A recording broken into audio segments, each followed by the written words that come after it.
Hey guys, Mrs. Messier here again. In the last video that I had made for you guys, I showed you how to graph a parabola. Now when we graphed our parabolas, maybe it looks something like this. Important points that we found our vertex, we found our y-intercept. I guess this wasn't a very good example of that.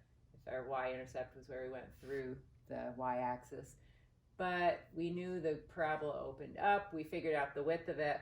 But one thing that we didn't find were the x-intercepts. And so today I'm going to show you how to find the x-intercepts because it's a little bit more involved than maybe it might be for some of the other parts of this.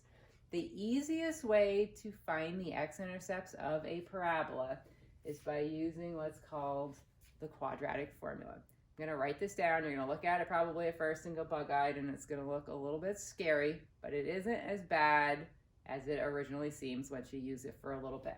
Okay, so it's the opposite of b plus or minus the square root of b squared minus 4ac all over 2a. Looks kind of confusing, right? There's all kinds of letters, but what I want you to stop and think about is A's, B's, and C's. Where did you just see those in the last section, in section 9.4? Okay, when we had ax squared plus bx plus c, when we were graphing our parabolas, the a, the b, the c, the a was the number in front of the x squared, the b was the number in front of the x, the c was the constant. And so today, instead of just saying equals y, we're going to say when is that equal to 0? Because we're looking for the x-intercepts, and the y part of an x-intercept is it's always something comma 0. So the y part is the 0. So if we look at a specific example, so if I take x squared minus 5x plus 6, my a term is a 1, my b term is a negative 5, my c term is a 6. And I'm going to plug those numbers into this equation. So if my b term is negative 5, the opposite of negative 5 would be positive 5 plus or minus the square root of b squared. Negative 5 squared is 25 minus, it's always a 4 there, times an a, which is 1, times a c, which is 6, all over 2a. So 2 times 1.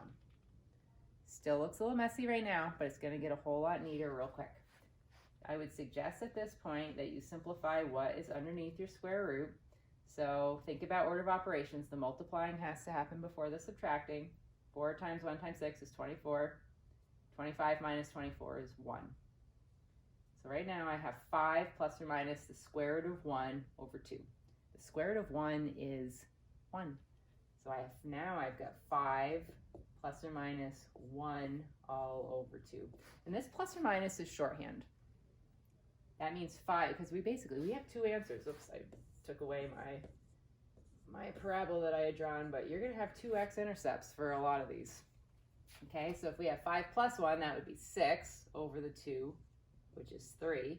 If I did 5 minus the 1, that would be 4 over 2, which is 2. So in this case, my x-intercepts are 3 and 2. Now, this was an example where the radical went away. My x-intercepts were nice whole number points. That's not always the case, though. So I get an example over here where I don't think they come out to be nice whole number points.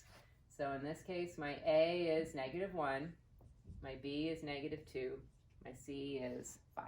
So I'm going to plug those in the quadratic formula. So the opposite of negative 2 is 2, plus or minus the square root of b squared, negative 2 squared, negative 2 times negative 2 is 4, minus, now I'm just going to put in parentheses just to be careful on this side, 4 times my a, which was negative 1, times my c, which is 5, all over 2a, the negative 1.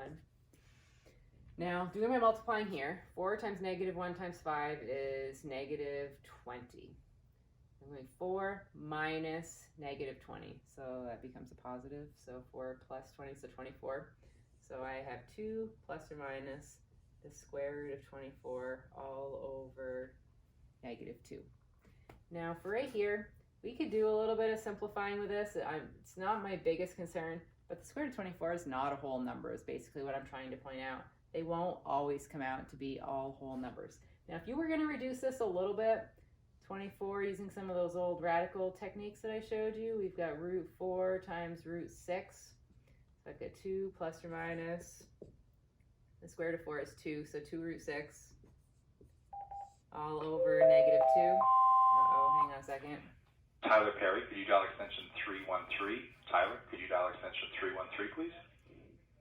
Now, 2 goes into both of those terms here, so really I could reduce it and call this 2 divided by negative 2. That would be negative 1 plus or minus. These 2 would cancel off, so we'd have negative 1 plus or minus the square root of 6.